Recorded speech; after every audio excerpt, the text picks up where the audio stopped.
Well, this is a colossal Christmas fuck-up. I was supposed to receive the 1980 slasher film To All a Good Night in the mail, a movie that's directed by legendary genre actor David Hess. Because when I think of good old-fashioned holiday cheer, I think of someone whose movie trademark was raping and pillaging. Instead, some jokester sent me this holiday pack of Jones Soda. Just what in the hell am I supposed to do with this? No calories. Well, it goes along good with my diet, I suppose. Wait, it also includes a spoon? Oh, thank God! I didn't know how I was going to be able to drink my soda without a spoon! Limited edition? Is that why it's from 2005? It may have 0 calories, but I'm sure my body will just love me for drinking a 7-year-old soda. Who in the hell does that? And according to the box, this soda is just like Mom used to make. True, Mom did like to jam all of Christmas dinner inside of a glass bottle. And then she jumped off the roof. Anyway, since we don't have To All a Good Night, or whatever the hell it's called, we'll just have to think of something else to watch. Silent Night, Deadly Night 3 it is. Just see those sleigh bells jingling, ring, tingle-tingling too. Come on, it's lovely weather for a sleigh ride together with you. Outside the snow is falling and friends are calling you. Come on, it's lovely weather for a sleigh ride together with you.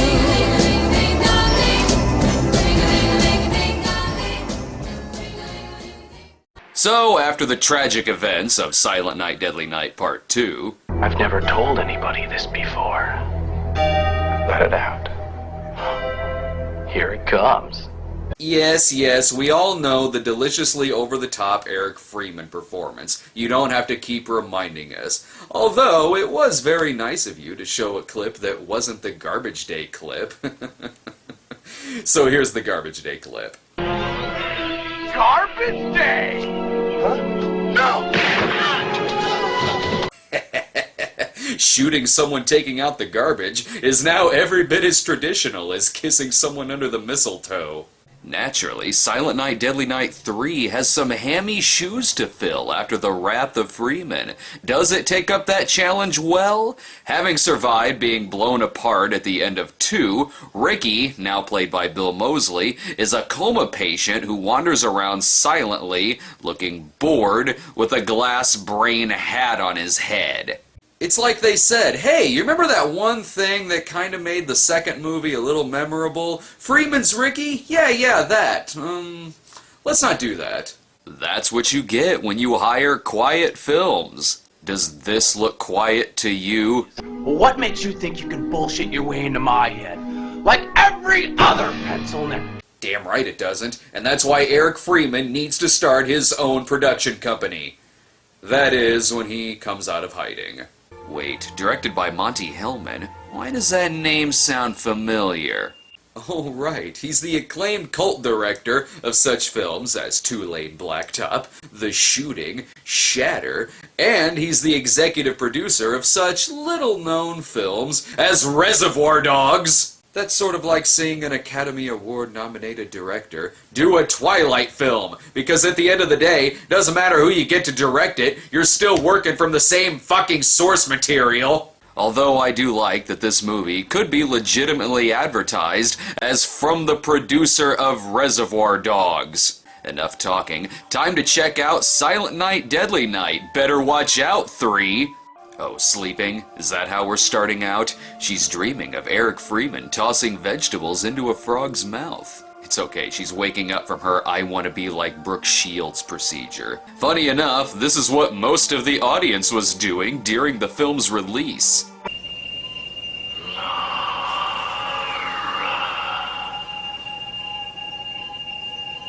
Weird, yes, but better to be woken up like that than like this. Geez, if this gets any more Kubrickian, it'll be the opening scene from Day of the Dead. Oh wait, never mind, it's just straight up 2001.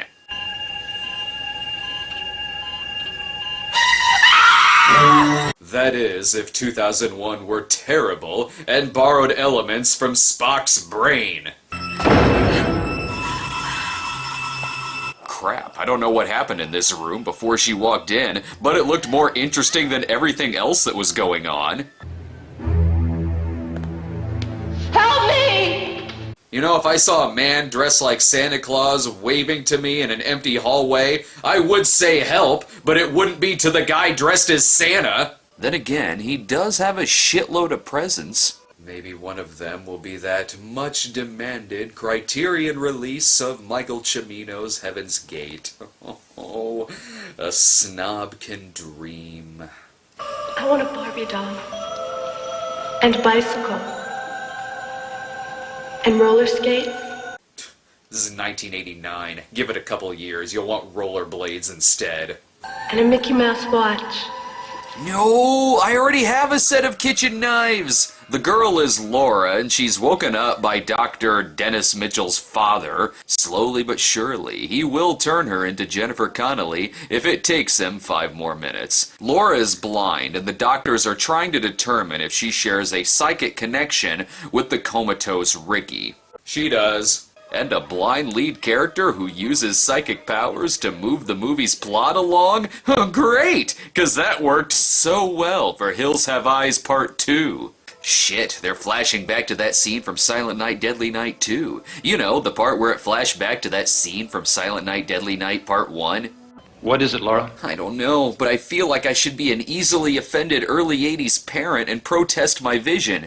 The doctor has everyone working on this. This lady here is quickly typing out squiggly lines, and... Can I go to the bathroom? Help her, will you? Ew! I wonder if she's playing games with me. Dude, she's blind, not deaf. She totally just heard everything you said. Any minute now, the transparent hand of Pazuzu is gonna play keep away with her heart. Or they could just show more scenes from the original. I don't know why she looks like she's turned on by dreaming of a rape scene, but to each his own. By the way, this is Bill Moseley's weirdest performance. He hasn't said fuck, titty fuck, or cocksucker once. It is Christmas, however, so we can't stay in the doctor's office all day. Going out of town for Christmas? Yeah, my grandmother's got a house out in the country. Lord, if this movie ends with Ricky dressed up as the big bad wolf, that would actually be a step up. And since the lead character is blind, that means they can pad the movie out with shots like this. Dr. Wallace, report to operating room 1. Dr. Adam Wallace, report to operating room 1. Plus, the killer is in a coma, so we get this riveting shot.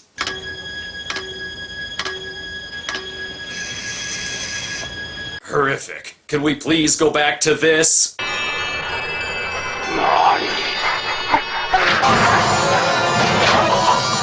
Then again, we do have Dr. Smooth to carry some of the film. Her body may be young, but her soul is old. Well said, but that is so not holding up in court. And then she'll let me go as deep as I want. She likes it. Loves it. I'm sorry, are you talking about the patient or 2 girls who are offering to wash your car? She wants to penetrate his mind. Holy fuck! For the love of God, stop talking! Though I trust him to be around children more than I trust Pauly Shore here. Waiting can certainly be a bitch, but every time she does this, she accidentally winds her watch back to 2:30. She's always late. Oh yeah, and sometimes she accidentally kills a nurse. Or at least dreams of it. She's picked up by her brother, who, funny enough, looks like David Lee Roth, even though this movie is the Gary Cherone of Silent Night, Deadly Night movies. But we do have yet another drunken Santa Claus to deal with. Hey, Vegetable! Who's your favorite singer? Perry Como? Ugh, that's horrible. But at least he's not off frightening children like earlier in the movie. Okay, Timmy, you be a good little boy now and take your medicine, and Merry Christmas! Ho, ho! Good lord, he's just come from pushing Ralphie down a giant slide. And he's woken up a serial killer coma patient. Good one. Hey, Ricky, know about the broccoli. I was just kidding. Seriously. Want a drink? No. Nice delivery there, Monty. I almost believed you were really scared of that cameraman. He even causes this nurse to squirt ketchup all over her just-cleaned desk. Oh, I have to sit in on her therapy session now, too? I don't care about her this much. When you say you're having visions of the past or flashes of future events, I'm not doubting you. Dr. Chair is right. What is he right about? Who said you have to be the world's champion blind orphan? What? That doesn't sound appealing. Isn't that a goal everyone in life wants? I think they may need someone else to get killed at Grandma's house, too. So that's why Brother's girlfriend, Jerry, tags along. Chris tells me you're psychic. Chris tells me you give great head. Jesus, Laura. Oops. I'm good with my hands, too. And she also gives great David Lynch nude scenes. Ricky telepathically overhears where Laura is going, but don't worry, at this speed, it'll be Labor Day by the time he catches up to them.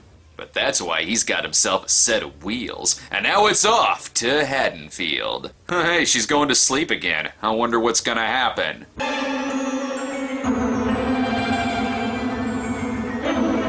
I know. I do understand that it's a long way to Grandma's house, but hopefully they can stimulate these scenes with engaging dialogue.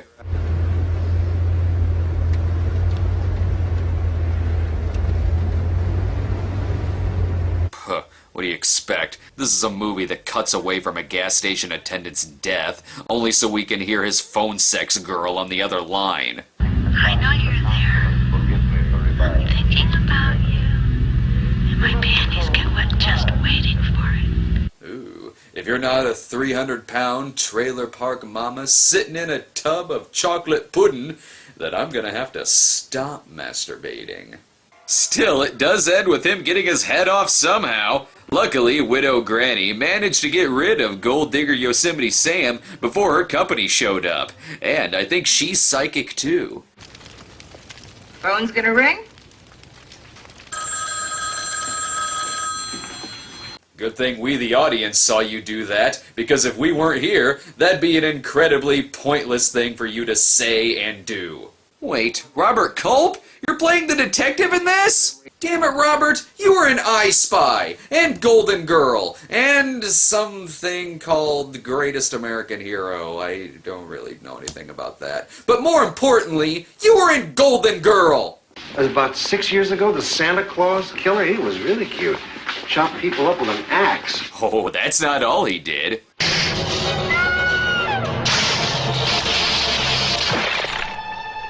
And all you remember is just the axe? For shame! Please, someone fill him in on what he's missed in this movie. She sees what he sees. Yes, I know. You've been telling us that repeatedly for the past 45 minutes. And another thing, why is Ricky being kept alive with a Kool-Aid brain? His brain was surgically reconstructed. We brought back some of his basic motor functions so that his heart, lungs could keep working. We may have even reactivated his memory centers. Why? Why did you do that? Several people get shot every day who aren't axe-wielding serial killers who dress like Santa Claus. Or at least hipster Spock's brain. I didn't know that was a thing, but it is now. Too bad. Now they'll never find him. Hear that? Wait, can you repeat that line for me? What do you make of that, Doc?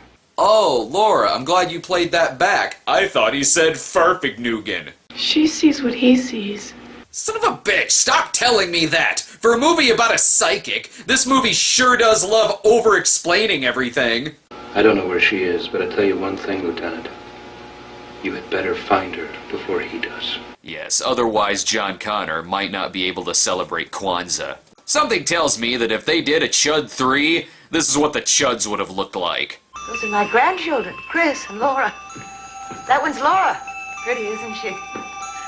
You know, she's handicapped, too. They're coming tonight. There you go, lady. Why don't you go ahead and tell the weird skullless man everything about your family? Once she gives him a present that isn't a stack of small Wonder Pogs, he does away with Grandma. Not that these simple minds notice right off the bat. Careful you two don't drown each other. You are unlikable! Something's wrong. Laura, don't go all Twilight Zone on us, please. I know, right? Remember that Twilight Zone episode where Janet Leigh played a blind woman who was being stalked by Burgess Meredith in a transparent skull cap? That's a classic. But no time for that. Her brother needs to get back to beating Mad Shenna Mick. Though not before something psychic happens.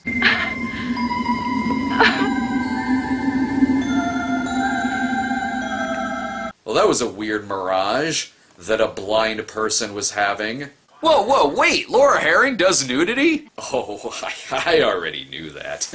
Boy, do I ever. This guy could fashion another skull for Ricky using his damn chest hair. I like these scenes with Robert Culp because this is the closest that I'm ever gonna get to a sequel to Hickey and Boggs. And the weirdest thing about her watching TV right now, she thinks she's watching Manimal.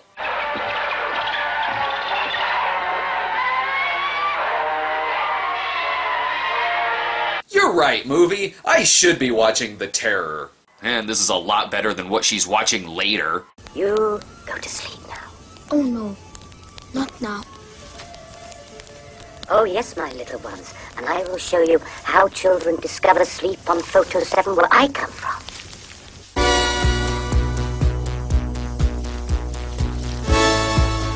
It's around this point that I just wish they made an entire movie out of Robert Culp banter. You got call registry, and call waiting, call forwarding, 100 memory auto dialer. You got a stick? What? Well, if you drive a stick shift, you need the hands-free option. That's a must. You know, if they ended that with him saying, "I'm hungry, let's get a taco," I could buy that this is from the producer of Reservoir Dogs. Even his jokes are funny. Do you know what they call it when you get deja vu twice? A reoccurring extrasensory phenomenon. Stupid. Seriously, why are we not following this guy around? Instead, I'm stuck with blind Debbie Downer here. The chair should be here. Blah. Whereas these two have actual chemistry, these characters' dialogue is made up of flubs that were left in the movie. What does your shrink say? He says it's a disequilibrating phase of my development. Though this is very scary. Any minute now, the gunslinger is going to start randomly playing on the TV. Eventually, they do figure out that there's a reason that Grandma has mysteriously disappeared.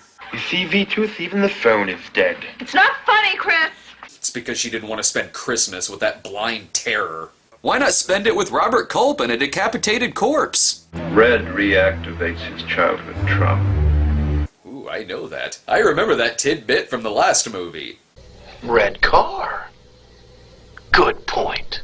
Oh, why can't he talk in this one, too? Registered with the Orange Growers Association under the name of Anderson. Let's hope it's the same one. Let's hope we're not too late. Let's hope I filled up the tank. And let's hope the car starts. And let's hope this burrito doesn't give me food poisoning. But odds are they will be too late for the throwaway characters. But whatever it is... Holy shit! It's no use. You won't be stopped. Next time, deliver those lines pretending to give two shits. But this is all the fun that goes into a very Leo Johnson Christmas. Though I don't care if they're too late, so long as we get cool scenes like this. Well, studying snakes is your thing, Doc. Stomping on them is mine. Can't he be driving towards a better movie? And speaking of snakes, excuse me, while I relieve the reptile. Hey, Robert Culp just made a piss joke sound cool. We're in the climax, so here's where it's supposed to get really intense. What's the matter? Come on, Laura.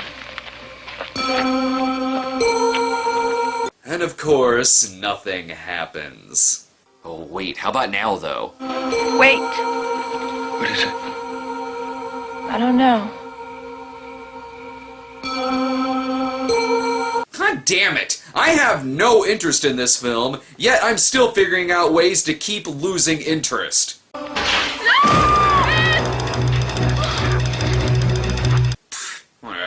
I still don't care. The doctor, of course, pulls up and gets himself killed because he was stupid enough to ditch Robert Culp while he was taking a piss. And now all that's left is these two. He's dead, isn't he? I can tell you're upset. You're almost crying. Maybe now they can finally get along with each other. I'm sorry I was mean to you. That's cool. I still don't like you. And it doesn't matter anyway because Laura Herring gets pulled under the bed by a bedroom shark.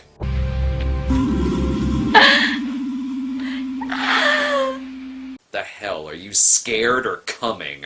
She tries to hide, but Ricky breaks through the door, not because he's strong, but because he's a killer in a slasher film. The great thing about having a blind lead character is that she can't tell that it's suddenly daylight upstairs. Good one. A rat caused more emotion than her brother dying. But that doesn't even prepare you for what happens next. Don't be frightened, child. Use your power.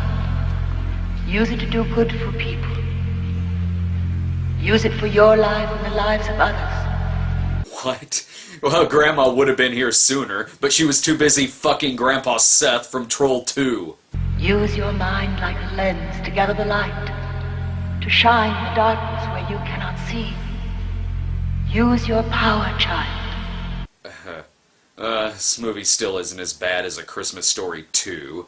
This could end by turning into a snuff film featuring children, and it still wouldn't be as corrupt as A Christmas Story 2. I would expect Alan Arkin to jump at her from the darkness, but that's what happens in a good movie. Not even Adam Arkin would be in this, and he was in Baby Bob. Oh, that's why she showed no emotion when her brother died. She must have known he was alive this whole time. Yeah, I'm sticking with that story. And just what is this power Grandma was speaking of? Oh, it's the power to watch your brother actually get killed, and then have the killer fall on top of you while you're holding a spike. He survived a smorgasbord of bullets, but this spike is really what did him in. That, and it is better to just die right away, rather than have Robert Culp finish the job. Merry Christmas. Don't tell me Merry Christmas. You dig Eric Freeman out from whatever hole he's been hiding in, and then you can tell me Merry Christmas. And a Happy New Year. Okay, what the fuck was that all about? Is he in heaven now? And in his version of heaven, he gets to play James Bond? Why is he wearing a tuxedo? What kind of shitty Killer Santa movie is this, where the killer never dresses like Santa and puts on a tuxedo once he enters into the afterlife? The movie managed to make it to 90 minutes, mainly for padding itself out with pointless shots of walking, shots of drinking, shots of singing, and hey, she's cooking a turkey in real time. And there's standout scenes like this.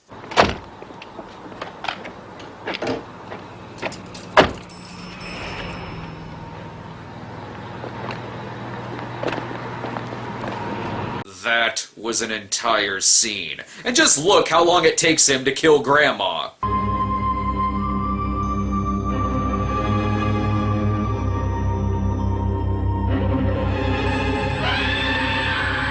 I couldn't tell what happened in there, but it took so long that I just assumed they were playing a round of gin first. That's a lot of nothing for a movie that has an exclamation point in its title. Padding your movie out with prolonged shots of people doing nothing does not make your movie better. I guarantee you no one would have complained if this movie was too short. You know, part 2 made me so angry that I went out and shot someone. And part 3... Yes. I do have to shoot something again.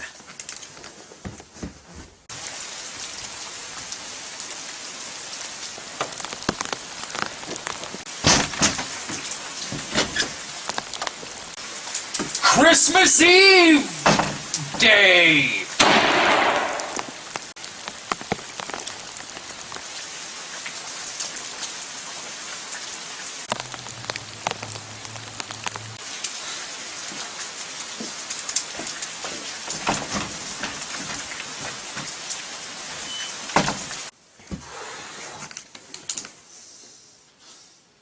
where that bullet went. Well, that's highly disappointing. It's like everything else about this whole godforsaken holiday. Hey! Fuck. My God.